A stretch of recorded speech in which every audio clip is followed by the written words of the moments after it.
Gold trusted gold buyers మీరు తాకట్టు పెట్టిన బంగారాన్ని విడిపించి ఈ రోజు ఉన్న మార్కెట్ ధరకు కొనబడను. బయట చెడ్డగా అనిపించుకోను. స్కూల్లో ఉన్నప్పుడు గొడవలు ఏం తేలేదా? లేదు, ఎప్పుడు స్కూల్ మీ ఇంటికి గొడవలు రావడం ఏం లేదు, గొడవ లేదు. నా పిల్లలు అందరు అట్లే ఎవరి ఇంటికి పోయేది లేదు, ఎవరితో ఒక జోలి పెట్టేది లేదు. దోస్తులు కూడా లేరు, దోస్తులు కూడా ఎక్కువ లేరు. ఇప్పుడు అంటే ఇప్పుడు పాట సెట్ అయిందని అందరు ఆయనకు లైక్ చేస్తున్నారు, కానీ ఆయన దోస్తులు అంటే పట్టారు. విన్నారమ్మా పాట? విన్నారా? ముంబై మీరు అప్పుడు ముంబై వెళ్ళినప్పుడు అవి గుర్తు తెచ్చుకుని ఏం నెత్తి నడిచిందో నా కొడుకు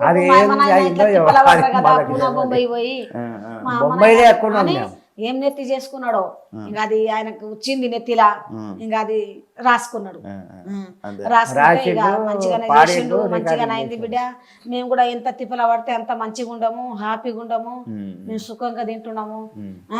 5-6 ఫ్యామిలీ మంచిగా చూసుకుంటున్నాడు.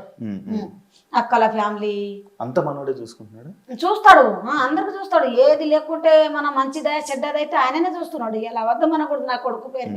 ఇంకా నన్ను, నా మోహన్కైతే, మా భర్తకైతే ఎన్ని 3-4 సంవత్సరాలు మీరు ఏడకు పోకుండ్రి, మీరు ఎక్కడ పోయి తిప్పల పడకుండ్రి. ఇన్ని దినాలు చేసింది మస్తు అయింది. మీకు కూర్చొని తినండి, ఏమన్నా తక్కువ అయితే నన్ను అడుగుండ్రి, మీరు మాత్రం బయట తిప్పల పడకుండ్రి. ఇన్ని దినాలు నేను చూసినమ్మా, మీ ఎంట ఉండి మీరేం తిప్పల పడ్డారో, మీరేం చేసిండ్రు అన్ని నేను కనిపెట్టే మీకు ఇప్పుడు నాకు దేవుడు ఇచ్చిండు, వరం ఇచ్చిండు. ఆ వరం నువ్వు మీకు తెచ్చి నేను కూర్చుని పెట్టి తినబెడతా. మీరేం దిగులు పడకుండ్రి, చింతే చేయకండి, మీ కాలుల ముందు నాటే నోటితోనే తీస్తా అంటాడు, నాలుకతోనే తీస్తా అంటాడు మమ్మల్ని. అందరికి అట్టే, అక్క చెల్లెళ్ళకైనా అంతే, వాళ్ళ పిన్నులకైనా అంతే, వాళ్ళ మామూలకైనా అంతే. మా అమ్మ ఉంది, మా అమ్మ కూడా అంతే, వాళ్ళ నాయనమ్మ ఉంది, ఆయమ్మ కూడా అంతే.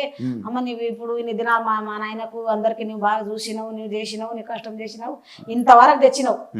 మేమున్నామని మేమున్నాం, కానీ నీవు తిప్పలవాడకు నాయనమ్మ అని వాళ్ళ నాయనమ్మకి అంటాడు. ఇప్పుడు ముగ్గురే మీకు? నాకు 3 కొడుకులు, 2 బిడ్డలు. మొత్తం పిల్లలే ఉన్నారు? తోలుతట్టు నుంచే పిల్లలు బిడ్డ. నా ఇంట్లో మస్తు అల్లరి కలరే ఉంటది, నా ఇంట్లో కల ఉంటది నా ఇల్లు. కానీ ఎందుకు ఇంత మంది అని అనుకోలేదు నేను, ఎందుకంటే ఇంత మంది ఉంటేనే అంత మనోళ్ళే, మన పిల్లలే కదా. మనం లేకుంటే పిల్లలు ఉంటేనే మనం ఉంటేనే పిల్లలు. ఇప్పుడు బిగ్ బాస్ మీరు 24/7 కదమ్మా? అవును. ఎప్పుడు చూస్తున్నారా? టైం ఉంటుందా మీకు? నేను నేర్పోతలేను కదా నాన్న. ఆ బిగ్ బాస్ ఇప్పుడు మా పిల్లలు ఏమైనా పెట్టుకుంటే కూడా పెట్టేది నేను. మా చిన్నోడు, నా మనవాడు అవి కోతులు పెట్టాడు, కోతులు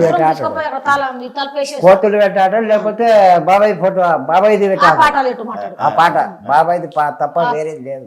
వేరే వాళ్ళది పెట్టాడు, మళ్ళా వేరే వాళ్ళది వద్దాడు. అవన్నీ తీసేయి చూపిస్తాడు, ఇట్లా చేస్తాడు. అమ్మా ఇప్పుడు ఎవరు పోలికలు రాముకి? అంటే ఎవరిలా ఉంటాడు? మీలా ఉంటాడా, నాన్నలా ఉంటాడా? మీలా సైలెంట్? మీరు సైలెంట్ లా లేదమ్మా. ఎక్కడ ఎలా ఉండాలి మీలా మాట్లాడుతుంటే బయట వినర్ అయిపోయాడు రాము. నా కొడుకు నా లేక మాట్లాడింటే అయిపోతుండే నిజంగానే. కానీ నిదానం నేను కూడా తిరిగినా, నేను కూడా అనుభవించిన. కానీ నా కొడుకుకి ఎందుకంటే వెనకట్లేక లేదు కదా. ఇప్పుడు ఏమన్నా అంటే ఏమైనా గొడవ వస్తుందో, ఏమైనా చేస్తే ఏమైనా అవుతుందో, నన్ను ఏమైనా బయట ఏమైనా గలీజోడు అనుకుంటారా, మరి ఏమని అనుకుంటారా నాకు అన్నట్ల ఆయన దాంట్లో సైలెంట్ గా ఉండడు. నెగిటివ్ అనుకుంటారేమో అని జనాలతో నేను మంచిగా ఉండా. లోపట ఇవన్నీ జరిగితే లోపలికి పోయిండు, ఏమి ఇట్లా చేస్తున్నాడు వీడు, మంచోడు కాదు రాము, బయట మంచిగా ఉండే కాదు, లోపలికి పోయి ఏం చేస్తున్నాడు అని అనుకుంటారని ఆయన మనసులో పెట్టుకొని ఆయన సైలెంట్ గా ఉంటాడు. కానీ ఈయన కూడా మన బయట కూడా ఎవరితో గొడవ పెట్టుకోడు, ఎవరితో ఏమన్నాడు, ఏం మాట్లాడితే మాట్లాడతాడు. ఎప్పుడు వచ్చినావు అంటే నిన్న వచ్చిన, రాత్రి వచ్చిన, అమ్మ బాగుండరా, మంచిగా ఉండరా అని పలకరించుకుంటూనే ఉంటాడు. అమ్మ మరి వెళ్ళిన వెంటనే 2 వారాలు మొత్తం టీవీ మొత్తం బట్టలు ఉతుకుతూనే కనిపించాడు కదా మీ ఊర్లో? బాధ అనిపించింది, కానీ అది ఉంటది కదా, గేమ్ ఉంటది కదా, గేమ్ ఆడితే ఫస్ట్ నుంచి చూసినా కదా, ఆ గేమ్ ఉంటది దాంట్లో, ఆ గేమ్ ఉండదు అని లేదు. కానీ కొట్లాట అంటే అది తరికమైన కొట్లాడక ఉంటది. అది కూడా పాయింట్ చూసి ఏమైనా తప్పు ఉంటే ఆ తప్పుకు శిక్షాలే, కానీ తప్పు లేని శిక్ష ఇవ్వకూడదు ఎవరికే. కానీ తప్పు చూసి శిక్ష ఇవ్వాలి, కానీ తప్పు లేకుండా శిక్ష ఇస్తే అదేం చేస్తారంటే అదే శిక్ష వాళ్ళు అన్మగిస్తారు. ఇప్పుడు నీకు నేను మంచిగా ఉండవు, నీకు నేను నాకేం మనలేవు అనుకున్నా కూడా నీకు నేను శిక్ష ఇస్తే నాకే అదే దేవుడు నాకు ఇస్తాడు, ఆ వరం నాకు ఇస్తాడు. నీవు ఫలానా ఇట్లా చేసినావు, ఇప్పుడే ఉంది కాలంలో, అప్పుడు కాలంలో అప్పుడు కాలమే ఉంది. ఇప్పుడు కాలంలో ఏమంటావంటే రొట్టె మీద కూర రొట్టె మీద చూపిస్తున్నట్టు. కానీ ఎవరికి ఏలు పెట్టి చూపించకూడదు. మావాడు గిట్ట వీళ్ళకి వేలు పెట్టి చూపించకూడదు. నేను బిగ్ బాస్ పిలుచుకొని ఏం చెప్పిండో ఆయన రూమ్ లో పిలుచుకొని, ఆయన ఏడ్చిండు కదా, ఏడిస్తే పిలుచుకున్నాడట.